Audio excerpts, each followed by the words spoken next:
आज के इस ऐतिहासिक विश्लेषण में हम एक ऐसे दिन की बात करने वाले हैं जिसने पूरी दुनिया को झकझोर कर रख दिया था। 13 अप्रैल 1919। ये वो दिन था जब ब्रिटिश राज के चेहरे से तथाकथित सभ्यता और न्याय का नकाब हमेशा के लिए उतर गया। चलिए, मूल दस्तावेजों और ऐतिहासिक तथ्यों के आधार पर इस पूरी घटना की गहराई में चलते हैं और समझते हैं कि असल में हुआ क्या था। इतिहास में कई बार ऐसा होता है ना, जब कुछ ही पल आने वाली कई सदियों का भविष्य तय कर देते हैं। अमृतसर के जलियांवाला बाग में जो हुआ वो सच में सिर्फ 10 मिनट तक चला। जी हाँ, सिर्फ 10 मिनट, लेकिन उन 10 मिनटों की गूंज ने उस ब्रिटिश साम्राज्य की नींव हिला दी जिसके बारे में कहा जाता था कि उसका सूरज कभी नहीं डूबता। आइए देखते हैं कि आखिर इस तबाही की शुरुआत हुई कैसे। तो कहानी का पहला हिस्सा है क्रूर रॉलेट एक्ट। देखिए, प्रथम विश्व युद्ध के बाद ब्रिटिश सरकार ने भारत में उठ रही विरोध की आवाज़ों को कुचलने के लिए एक बेहद सख्त कानून पास किया, रॉलेट एक्ट।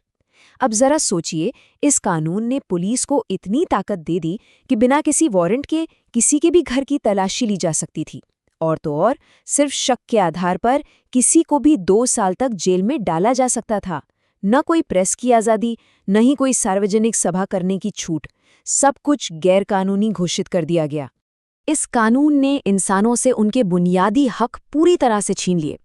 उस वक्त पूरे देश में इसके खिलाफ भारी गुस्सा था, और इसी गुस्से से एक नारा निकला, नो अपील, नो दलील, नो वकील। मतलब आपको अपना बचाव करने का कोई मौका ही नहीं मिलेगा। इसके बाद महात्मा गांधी ने देशव्यापी सत्याग्रह का ऐलान कर दिया, और देखते ही देखते पूरा देश हड़तालों और विरोध प्रदर्शनों से सुलगने लगा। अब आते हैं दूसरे हिस्से पर, पंजाब में बढ़ता तनाव। अप्रैल 1919 के उन शुरुआती दिनों का घटनाक्रम समझना बहुत जरूरी है। 9 अप्रैल को रामनवमी का दिन था और हिंदी मुस्लिम एक साथ एक विशाल जुलूस में सड़कों पर उतरे। सच कहूं तो इस अभूतपूर्व हिंदू मुस्लिम एकता ने ब्रिटिश अधिकारियों को अंदर तक डरा दिया था। इसी बौखलाहट में अगले ही दिन यानी 10 अप्रैल को अंग्रेजों ने पंजाब के 2 बड़े नेताओं डॉक्टर सैफुद्दीन किचलू और डॉक्टर सत्यपाल को गिरफ्तार कर लिया। बस इसके बाद हालात बेकाबू हो गए और आम लोगों व पुलिस के बीच हिंसक झड़पें शुरू हो गई। हालात को काबू करने के नाम पर ब्रिटिश सरकार ने बेहद दमनकारी कदम उठाए। गांधी जी पंजाब आ रहे थे, लेकिन उन्हें रास्ते में ही हिरासत में ले लिया गया। और फिर हुआ सबसे विनाशकारी फैसला, जनरल रेजिनाल्ड डायर को अमृतसर भेजना।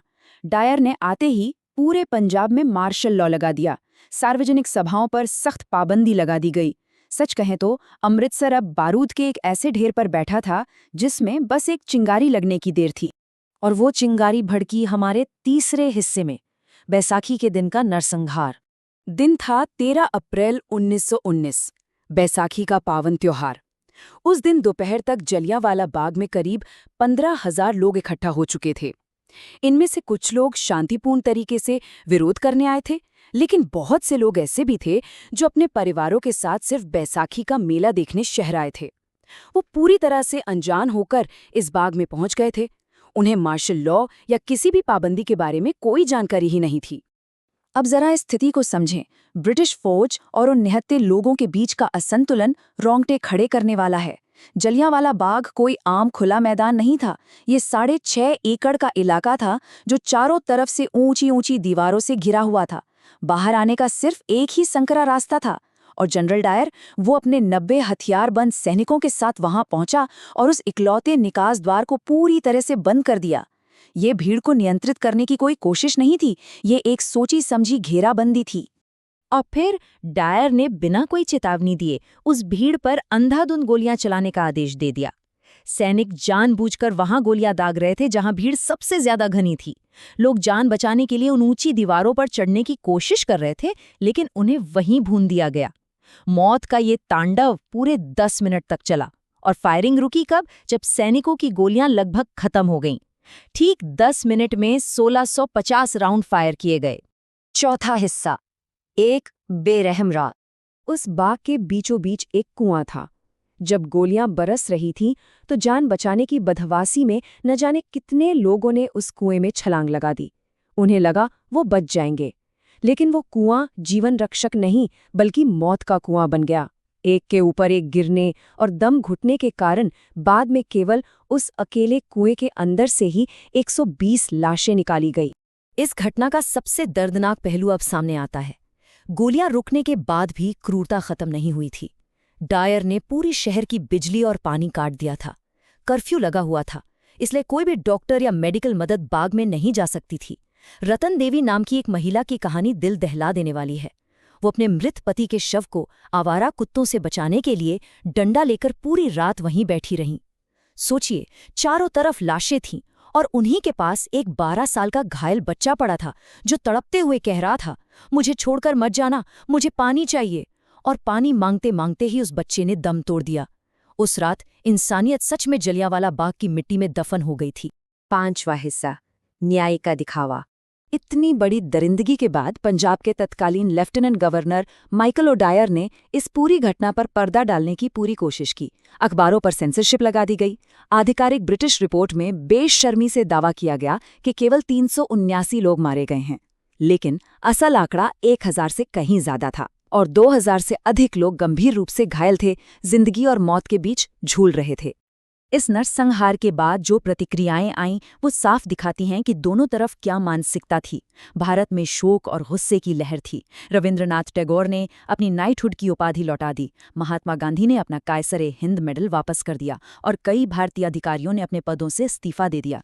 लेकिन दूसरी तरफ ब्रिटेन की संसद में हाउस ऑफ लॉर्ड्स ने जनरल डायर को पंजाब का रक्षक कहकर पुकारा। उसके लिए 26,000 पाउंड का फंड इकट्ठा किया गया। यहाँ तक कि मशहूर लेखक रुडयार्ड किपलिंग ने भी इस फंड में पैसे दान किए। ये साफ दिखाता था कि ब्रिटिश राज की नज़र में एक भारतीय की जान की क्या ही कीमत थी।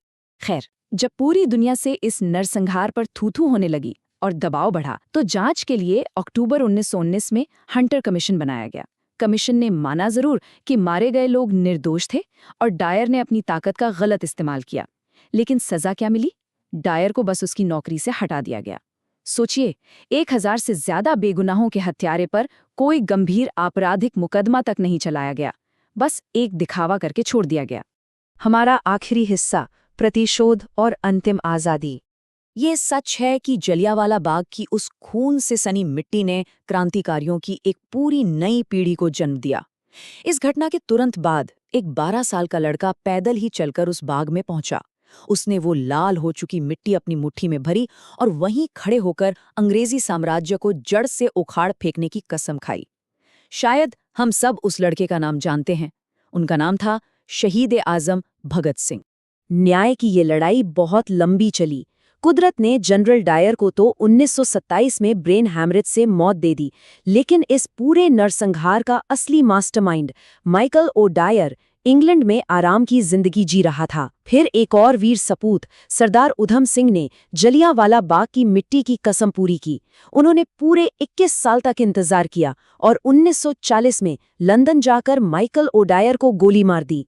इस पूरी घटना और बलिदानों ने देश को इतना एकजुट कर दिया कि अंततः 1947 में अंग्रेजों को भारत छोड़ना ही पड़ा।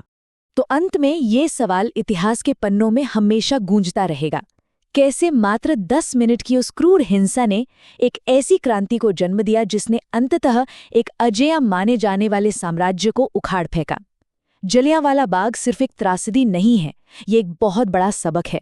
यह हमें याद दिलाता है कि आज़ादी कोई मुफ्त में मिली चीज नहीं है। इसकी कीमत मासूमों के खून और एक अटूट संकल्प से चुकाई गई है। आज का हमारा ये विश्लेषण यहीं समाप्त होता है, लेकिन ये इतिहास हमेशा हमें ये सोचने पर मजबूर करेगा कि स्वतंत्रता की असली कीमत आखिर होती क्या है।